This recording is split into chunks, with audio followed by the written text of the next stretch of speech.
তুমি কিছুতেই বুঝছো না, খরচ বাড়ছে। আয় না বাড়লে চলবে কি করে রাজ্য? বিদেশে আমাকে যেতেই হবে। সব বুঝেছি, সব বুঝেছি। আপনার আমাকে অসহ্য লাগছে, তাই আপনি বিদেশে যাচ্ছেন, তাই তো? তুমি আমায় ভুল বুঝছো। রাজ্য চালাতে অর্থের প্রয়োজন আছে। কেন এতদিন রাজ্য বুঝি চলছিল না? এতদিন যেভাবে চলছিল সেভাবেই চলবে। সময় পাল্টাচ্ছে। এখন শুধু সিংহাসনে বসে থাকলেই চলে না, দেশ বিদেশ ঘুরে দেখতে হবে কিভাবে রাজ্যের উন্নতি হয়, লাভ হয়, সেই নিয়ে নতুন করে ভাবতে হবে। তার মানে আপনি ঠিক করে নিয়েছেন আপনি যাবেন, তাই তো? হ্যাঁ। আর যতদিন আপনি না থাকবেন এখানে কি হবে ভেবে দেখেছেন মহারাজ? কে সামলাবে সব?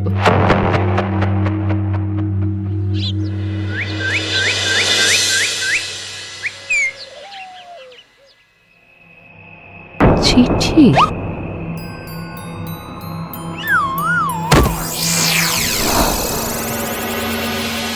আমি অনেক ভেবে দেখলাম, আসলে এসব সিংহাসন, ক্ষমতা, প্রতিপত্তি অর্জন করা আর রক্ষা করার জটিলতার চেয়ে বাকি জীবনটা শান্তির সাথে বনে কাটিয়ে দেওয়াই ভালো।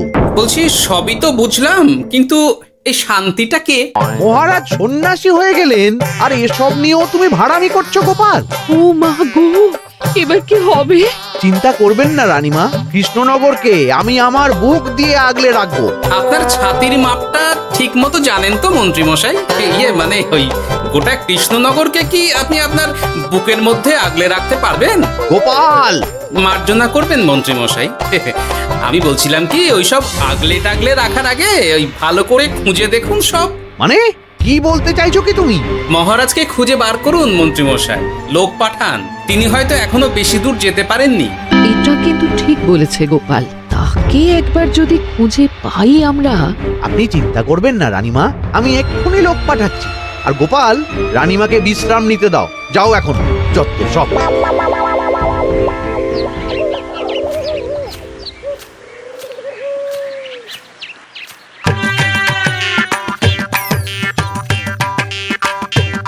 কই গো, গেলে কই? এক ঘটি জল দাও দেখি। ওই জলই খেতে হবে, শুধু জল। ঘরে এক দানাও চাল নেই। বাজারে না গেলে আজ হরি মটর। রাজ্যে রাজা নেই আর তুমি ঘরে চাল নেই বলে চিল্লামিল্লি করছো, চত্ব সব। ও মা গো, মহারাজ রাজ্যে নেই তো গেলেন কই? বনবাসে। সে কি গো, এবার কি হবে তাহলে? কপালে যা লেখা আছে তাই হবে, আর কি। এই তোমার চাকরিখানা থাকবে তো? না থাকলে বাটি হাতে বেরোবো, চিন্তা কি?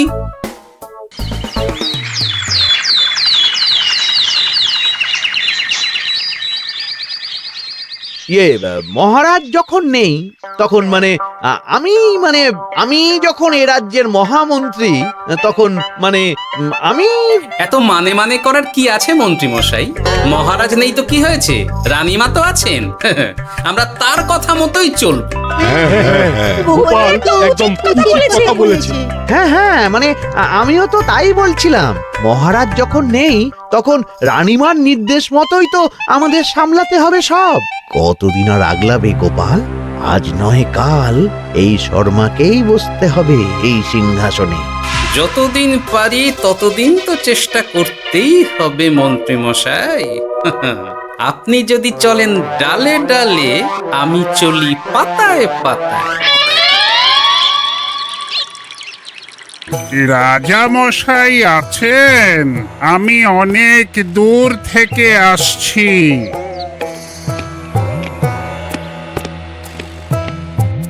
মন্ত্রীমশাই, একজন সাধু এসেছেন রাজামশাইয়ের সঙ্গে দেখা করতে। বলছেন অনেক দূর থেকে এসেছেন। জানো না মহারাজ এখন নেই? যাও, চলে যেতে বলো ওকে। মহারাজ নিরুদ্দেশ। এই মুহূর্তে সত্যিই যদি কোনো প্রাজ্ঞ সাধু বাবা রাজবাড়িতে তার পায়ের ধুলো দেয়, বলা তো যায় না যদি মহারাজের হদিস তিনি দিতে পারেন। ঠিক ঠিক, একদম ঠিক বলছেন পণ্ডিত মশাই। বেশ বেশ, ডেকে আনো তাকে, দেখি সে কি বলে। মহারাজ, আমার প্রণাম নেবেন। উনি মহারাজ নয়, উনি মন্ত্রী। আসুন সাধু বাবা, আসুন, আসন গ্রহণ করুন।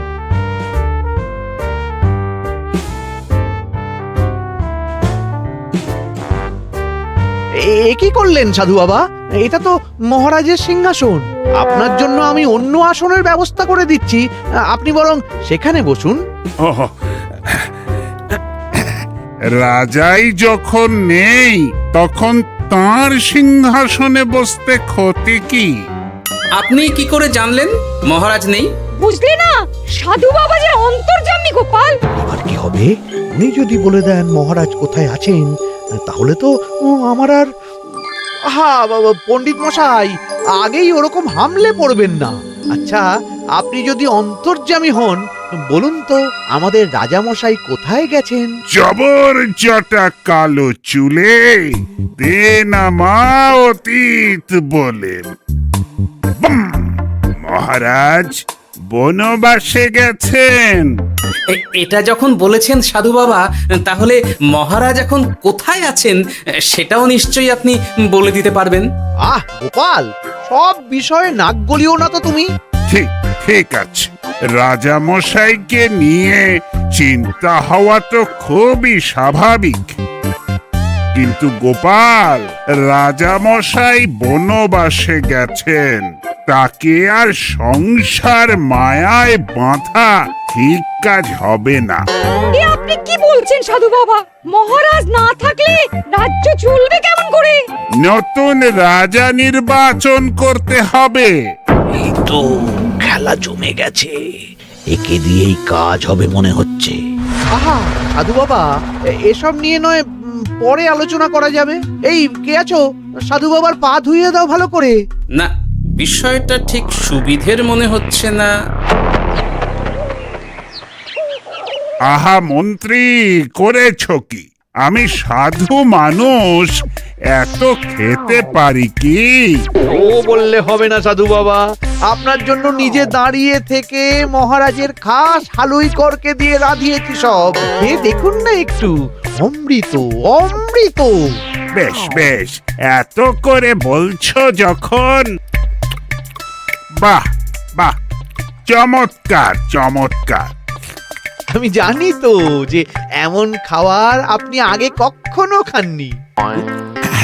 তা বটে বটে, ভেবেছিলাম কটা দিন বিশ্রাম নিয়ে চলে যাব। এখন দেখছি যা আদর আতিথেয়তা শুরু করেছো তোমরা, তাতে তো মাস কয়েক কাটিয়ে না গেলে আমারই লোকসান হবে। থাকুন না, থাকুন, যতদিন ইচ্ছা থাকুন। আমার ইচ্ছা অনুযায়ী সব চললে তো ওই গোপালের জায়গায় আপনাকেই সবার মহারথী করে রেখে দিতাম চিরকাল। এসব কি বলছো মন্ত্রী? কেন, পরিকল্পনাটা মন্দ নাকি? আমি হব এই রাজ্যের নতুন রাজা, আর আপনি হবেন আমার রাজসভার প্রধান মহারথী। বটে, কাজটা খুব একটা কঠিন না। মহারাজ বনবাসে, আর আপনি নিজেই তো বললেন তাকে ফিরিয়ে আনাও ঠিক হবে না। তাহলে তা বলেছি, কিন্তু বাকি অন্যান্য সভাসদেরা আছে, তারা তো। আরে ছাড়ুন তো ওদের কথা। আকাশে হাত ছড়িয়ে আর একবার মন্ত্র করে নেবেন, বলবেন এই রাজ্যের রাজা হওয়ার ক্ষমতা একমাত্র আমার মধ্যেই আছে। ব্যাস, সবাই মানতে বাধ্য। তারপর আমার একটা হিল্লে হয়ে গেলে আপনারটার ব্যবস্থাও আমি করে দেব, বুঝলেন? বুঝলাম, একেবারে জলের মতো পরিষ্কার। ব্যাস, কালই তাহলে কাজ শুরু করে দিন। বেশি দেরি করে তো লাভ নেই। বলা তো যায় না, মহারাজের যদি রানীমার জন্য মন কেমন করে, রাজ্যে ফিরে আসে, ওসব হওয়ার আগেই সেরে ফেলতে হবে সব কাজ।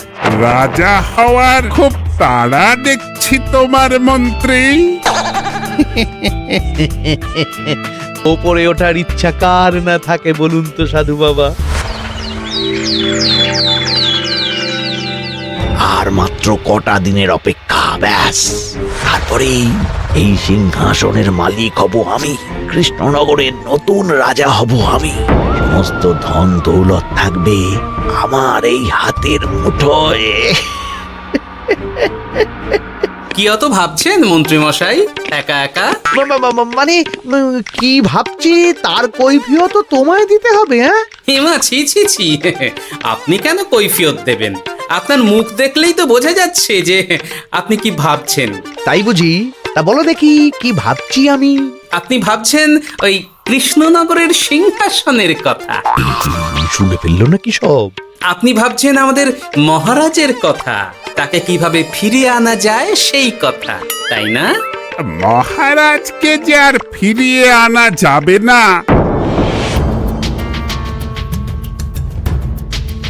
সে কথা তো আগেই বলেছি। তাই যদি হয় সাধু বাবা, আপনি এর একটা কিছু বিহিত করুন, না হলে রাজা ছাড়া রাজ্য।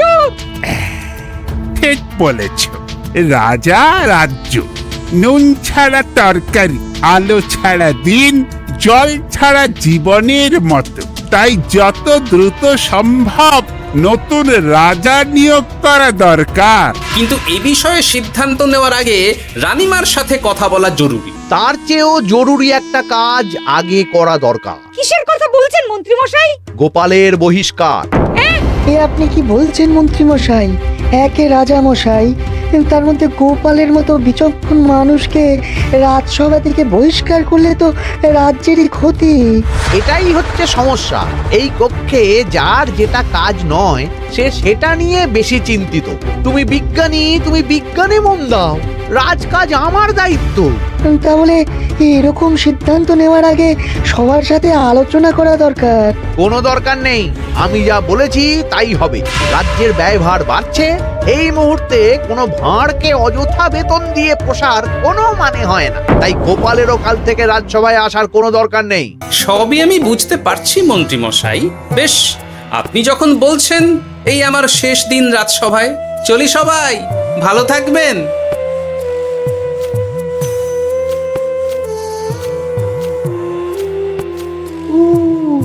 এত সহজে যে বেটা মাঠের বাইরে চলে যাবে বুঝতেই পারিনি আগে। এবার আমার আর সিংহাসনের মাঝে নেই কোনো বাধা, নেই কোনো কাটা। তুমি চিন্তা করো না, আমি নিজে মন্ত্রীর সাথে কথা বলবো। না না রানীমা, সেসবের দরকার নেই। মহারাজ ছাড়া রাজবাড়ি শূন্য শূন্য লাগে, আমারও মন লাগছে না এখানে। বেশ, যা ভালো বোঝো তাই করো, তবে ডাকলে এসো কিন্তু। হ্যাঁ রানীমা, নিশ্চয়ই আসবো। এখন আমি চলি। যাক, এই কদিনে মাথাটা খেলানোর সময় পাওয়া যাবে একটু, না হলে কেমন যেন গুলিয়ে যাচ্ছে সব। কি যে বলো গোপাল দাদা, এই শেষ দুটো শাকের আটি নিয়েও দরদাম করবে তুমি? ওরে, আমি বেকার মানুষ, দরদাম না করে উপায় আছে আমার? হ্যাঁ শোনো শোনো শোনো, মহারাজ কৃষ্ণচন্দ্রের অবর্তমানে কৃষ্ণনগরে নতুন রাজা হিসেবে নির্বাচিত হবেন রাজ্যের মহামন্ত্রী। সেই শুভানুষ্ঠানে রাজবাড়িতে আমন্ত্রণ রইল। এসব কি হচ্ছে বলো তো গোপাল দাদা? ভিতরের খবর আছে নাকি কিছু? না গো ভাই, তুমিও যা জানো আমিও ততটুকুই জানি। ও গোপাল দাদা, ব্যাপার কি? এ সময় এখানে কি চাই? রানীমার জরুরি তলব, এখনই ওই রাজবাড়ি যেতে হবে তোমাকে। কিন্তু আমার যে বাজার হয়নি এখনো। আরে ওসব বাজার টাজার পরে হবে, তুমি এখন আমার সাথে চলো তো। মন্ত্রীকে আমি বিশ্বাস করেছিলাম, ও যে এইভাবে বিশ্বাসের সুযোগ নেবে আমি একদম বুঝতে পারিনি। আমাদের এক্ষুনি অন্যান্য সভাসদদের সাথে কথা বলা দরকার রানীমা। কারোর সাথে কথা বলার দরকার নেই রানীমা, আমি নিজেই চলে এসেছি আপনার সাথে কথা বলতে। এখানে কি জন্য এসেছো গোপাল? রানীমার কান ভাঙাতে? বাহ, আপনি সবার মাথা মুড়িয়ে সিংহাসন কবজা করতে পারেন, আর আমি রানীমাকে সেই সত্যি কথা জানাতে পারি না? চুপ! ভুলে যেও না, আমি কৃষ্ণনগরের হবু রাজা। মুখ সামলে কথা বলবে আমার সাথে। এসব কি হচ্ছে মন্ত্রী মশাই? রাজা মশাই নেই, সেই সুবাদে এ কি শুরু করেছেন আপনি? আমায় আপনি ভুল বুঝবেন না রানীমা, আমার হয়ে যা বলার সাধু বাবাই আপনাকে বুঝিয়ে বলবে সব। উনি আর কি বোঝাবেন? কতদিন এসেছেন উনি, কি জানেন এই রাজ্যের বিষয়ে? সাধনা মা, সবই সাধনা। সাধনার জোর থাকলে সবকিছুই জানা যায়, ভূত ভবিষ্যৎ অতীত সব। সেই জোর থেকেই বলছি মা, মন্ত্রীর কপালে আমি জ্যোতি দেখতে বুঝতে পারছি মন্ত্রী যদি রাজ্যের রাজা হয় এ রাজ্যের উন্নতি কেউ ঠেকিয়ে রাখতে পারবে না। আপনাদের একটা কথাও বিশ্বাস করি না আমি, এসব আপনাদের ষড়যন্ত্র। এ আপনি ভুল করছেন রানীমা। যা হোক, যে কথা আমি বলতে এসেছি, রাজা যখন আমি হচ্ছি তখন তো আমাকে এই প্রাসাদেই থাকতে হবে, ফলে আমার স্ত্রীকেও এখানে এসেই থাকতে হবে। সে তো আর একা থাকতে পারবে না, তাই আপনি যদি এই ঘরটা ছেড়ে দিতেন। কিন্তু মন্ত্রীমশাই, তুমি কি বলছো মন্ত্রী? এখানে না থাকলে রানীমা থাকবেন কোথায়? আর আমি তো এমন কোন বিধান দিইনি যে রানীমাকে অন্যত্র পাঠাতে হবে। সবকিছুর জন্য তো আপনার বিধান দরকার নেই সাধু বাবা, এ আমার নিজের বিধান। আমি রাজা হব, আমার স্ত্রী রানী হবে, তারও তো অধিকার আছে রানীর মতো থাকার, রানীর মহলে থাকার। আপনার ব্যবস্থা আমি অন্যত্র করে দেব রানীমা, আপনি কিচ্ছু ভাববেন না। হাজার হোক আপনি আমাদের প্রাক্তন মহারাজের স্ত্রী বলে কথা। কি বলো গোপাল? আমার মনটা আসলে অনেক অনেক বড়, তোমরা খালি দেখতে পাও না সেটা। কাজটা কি আপনি ঠিক করলেন মন্ত্রীমশাই? শোনো গোপাল, আমাকে ঠিক ভুল বোঝাতে এসো না তুমি, বরং কাল সময় মতো চলে এসো।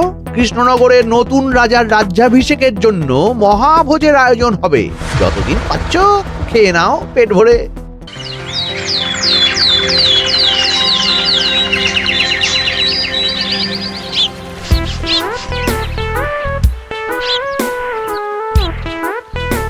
আরে এগুলো আবার কি পরে আছে এখানে? কি এ তো মহারাজের পোশাক, এখানে এসব কি করে এলো? তাহলে কি মহারাজ? না না না, হিসেবটা কেমন যেন ওলট পালট হয়ে যাচ্ছে। সময় তো হয়ে গেল, নতুন মহারাজকে ডাকুন এবার। এসে গেছি, এসে গেছি। আসুন মন্ত্রী মশাই, আসুন। মুকুট নিয়ে দাঁড়িয়ে আছি আপনার মাথায় পরাবো বলে। সাধু বাবা, এবার মহারাজ বলা অভ্যাস করুন। মহারাজ। মহারাজের হদিশ পাওয়া গেছে মন্ত্রীমশাই, মহারাজের হদিশ পাওয়া গেছে। এই কি স্বপ্নেছে কথা? মহারাজের হদিশ পাওয়া গেছে মানে কোথায় মহারাজ? না না, মহারাজ না, মহারাজের পোশাক পরে আছে পুকুরের ধারে। আমার মনে হয় তিনি ওই পুকুরে ডুব দিয়ে নিরুদ্দেশ হয়ে গেছেন। ও তাই বলো? তা বেশ তো, প্রাক্তন রাজার জন্য না হয় কিছুক্ষণ নীরবতা পালন করে নেব আমরা, ব্যাস। আপনি কি বলছেন মন্ত্রী মশাই? মহারাজ সত্যি ওই পুকুরে ডুব দিয়েছেন কিনা সেটা তো তুলিয়ে দেখা দরকার একবার। সেসব হবে আমি রাজা হওয়ার পর। নিন সাধু বাবা, মুকুট পরান। কিন্তু মন্ত্রীমশাই, আরো একটা দুঃসংবাদ আছে যে। ও আবার কিসের দুঃসংবাদ? মহারাজ যে পুকুরে ডুব দিয়েছেন সেই কথা বলতেই রানীমা অজ্ঞান হয়ে গেছে। তুমি যে কি করো না গোপাল, শুভ সময়ে অশুভ একটা সংবাদ দিয়ে দিলে তো সব বরবাদ করে। এই কে আছো? গ্রেপ্তার করো গোপালকে। তার আগে তোমায় গ্রেপ্তার করা হবে। এত বড় সাহস তোমার? হবু রাজাকে গ্রেপ্তার করার কথা বলো তুমি? আজ তোমার একদিন কি আমার একদিন। কিসের হবু রাজা? আমি কৃষ্ণনগরের আসল রাজা। হ্যাঁ, আমি। কি মহারাজ, আপনি? হ্যাঁ, আমি অনেক দিন ধরে তো তোমার বাড়বাড়ন্ত দেখলাম, আজকে খেলা শেষ। কিন্তু গোপাল, রানী কোথায়? কেমন আছে সে? এক্ষুনি তার কাছে আমাকে নিয়ে চলো। রানীমা ভালোই আছে মহারাজ, কিচ্ছু হয়নি তার। কিন্তু তুমি যে বললে রানী অজ্ঞান হয়ে গেছে। এটুকু মিছে কথা না বললে যে আপনার লুকোচুরি খেলাটা এত সহজে শেষ হতো না মহারাজ। লুকোচুরি বটে, কিন্তু তুমি বুঝলে কি করে এত সব? প্রথম সন্দেহটা হলো যখন রানীমাকে অন্যত্র রাখার কথা বলতেই আপনি বিচলিত হয়ে উঠলেন, তখন। তারপর পুকুর পাড়ে আপনার পোশাক, ব্যাস এটুকুই, আর কিছু নয়। আর প্রথম দিন রাজসভায় এসেই সোজা সিংহাসনে চড়ে বসা, ব্যাস। একে একে 2 আর 2 2 4 করে ফেললাম। তারপর মনে হলো রানীমার প্রতি টান ফিরিয়ে আনতে পারে আপনাকে আপনার আসল রূপে। তাই এই মিছে কথা। অধমের অপরাধ মার্জনা করবেন মহারাজ। গোপাল, তোমার তুলনা নেই। কিন্তু মহারাজ, আপনি কেন এই ছদ্মবেশ নিয়েছিলেন তার আসল উদ্দেশ্যটা কিন্তু এখনো আমার কাছে পরিষ্কার হয়নি পুরোটা। আসলে আমি পরীক্ষা করছিলাম, বুঝলে? কিসের পরীক্ষা মহারাজ? যে আমার অনুপস্থিতিতে কে এই রাজ্য চালাবে তার পরীক্ষা। এবং আমি ঠিক করেছি যে কদিন ব্যবসার কাজে আমি বাইরে থাকব ততদিন রানীর পরামর্শ মতো সমস্ত কিছু সামলাবে গোপাল।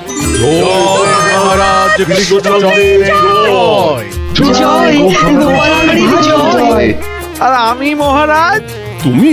তুমি থাকবে পেয়াদা। এ কি শুধু জল আর ভাত? আগেই বলেছিলাম বেশি বেরো না, রাজা হবেন। এখন খাও জল ভাত খাও।